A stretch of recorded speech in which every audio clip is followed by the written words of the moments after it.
I take some delight in using Eric Schmidt's video clips from the Mobile World Conference. In 2011, he was looking at the future in a way where he wasn't specifically expressing browser technology or application technology. It gives me an opportunity to explore dwelling in a new world and revealing a life-altering technology that was unbeknownst to Eric Schmidt when he was talking over 2 years ago.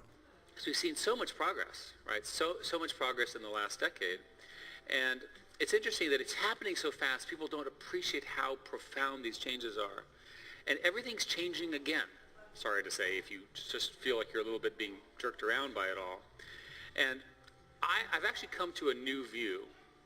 I actually think it's going to get to the point where technology is going to serve humans and not the other way around, which is what it seems to be today.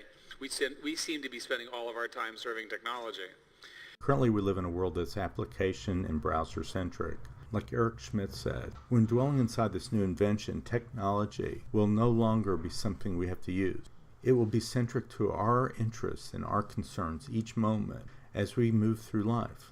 We might say that the shift that occurs is from being device, application, and browser-centric to being entity-centric. The importance that this has in everything we do, our daily lives, the way we literally live, work, play, entertain ourselves, the structure of our markets, and so forth and so on. I ask you to consider that what's natural for humanity is to organize ourselves. However, how we organize ourselves inside of organizations isn't necessarily natural nor effective. And it's interesting that Joe Scarborough just wrote an article. He's an American columnist who's very sort of well followed.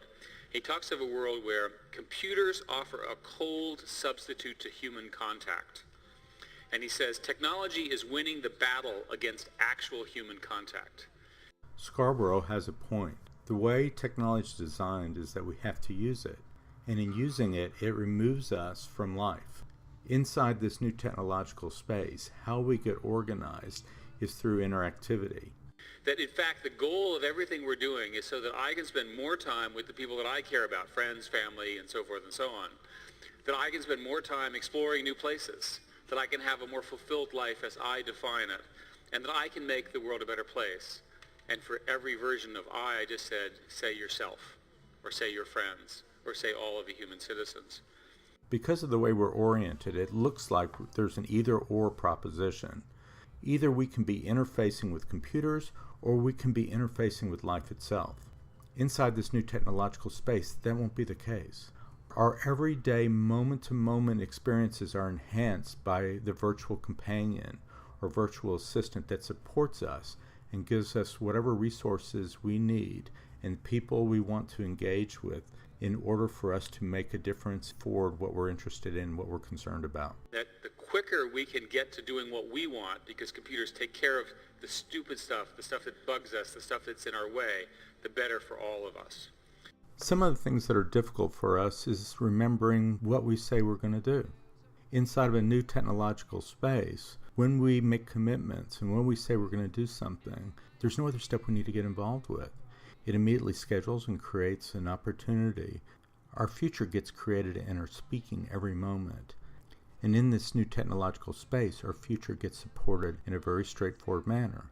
Think every single device you have and imagine that it's connected to the cloud and can do something more interesting. There are almost no exceptions.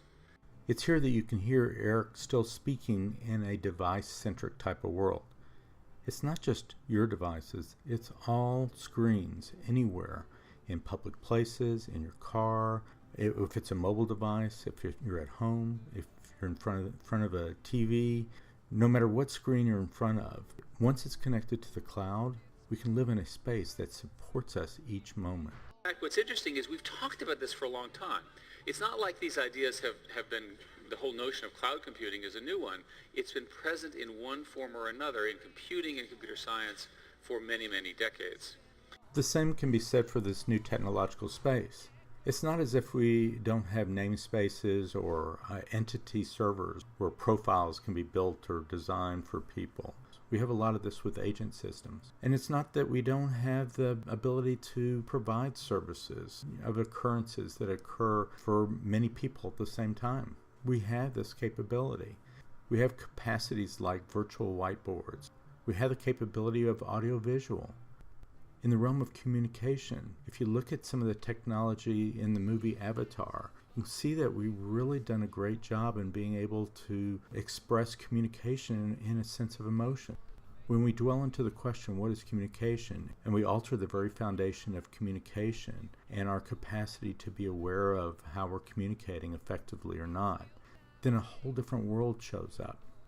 We've been attempting to capture what happened in the past. Maybe this view of accounting might be novel. Inside this new accounting paradigm, our attention will be on the future, on every single commitment, every single change. Everything will be accounted for inside this new structure. So what happens is you have the phone, sort of the new PC, if you will. You have the network with this phenomenal wireless data productivity. Again, think 10 megabits going from 1 megabit pretty much universally around the world, which is, a gift from my perspective to mankind, from all the people who built that. And then you have cloud computing. And companies like Google are building very, very large data stores, literally millions of computers that are linked together that provide these services. So when you see a demo or you see somebody doing something, remember that they're showing it to you on their phone, but the key thing is that it's working with the service. It's my vision that not only will Google be involved in this new paradigm, but so will Microsoft and Apple and maybe several other large companies. My phone with a social component, with my permission, knows where my friends are. So maybe it can suggest my friends are nearby. In this new environment, you get to create it, and your profile will be private to you.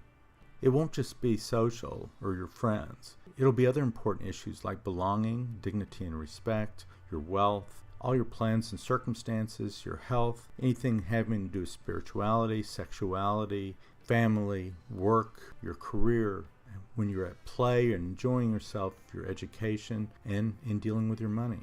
What about a serendipity platform? What about your phone helping you learn new things and meet new people you would not otherwise? That is the future of the platform that we are all building together. When I heard Eric say this, I went, He actually sees a future, even though he calls it serendipity. This is the future. This is something that can occur in just months, where what is important to us, the resources we need, what would support us in each moment as our attention shifts from one thing to another, can be supported with all the resources, new contact information, everything that's imaginable just by speaking or typing or conversing with other people. When my phone, and I'm in traffic and I'm trying to figure out where I'm trying to go, and I have a choice of bridge or tunnel or this path or that path, why is my phone not talking to my friend's phone and trying to figure out what route they took and whether it was faster? I'll give you another example. Why is my phone not able to do something really important, which is telemetry of monitoring people who are ill? Wouldn't it be better to have your phone be taking care of your health? Think about it. It's there all the time. It's always on, and it might as well monitor your blood pressure. And indeed, there are people operating on that sorry about the pun, to make that sort of stuff happen. From an aspect of being entity-centric, that means you get to choose the very design of how technology interfaces with you.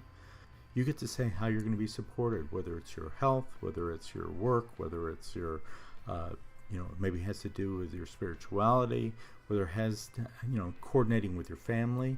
There's so many different ideas and methods, but you get to choose. You get to say, let's say you are concerned about your health. You're the one that gets to say whether you want anybody monitoring or the closest person monitoring your health condition at any moment.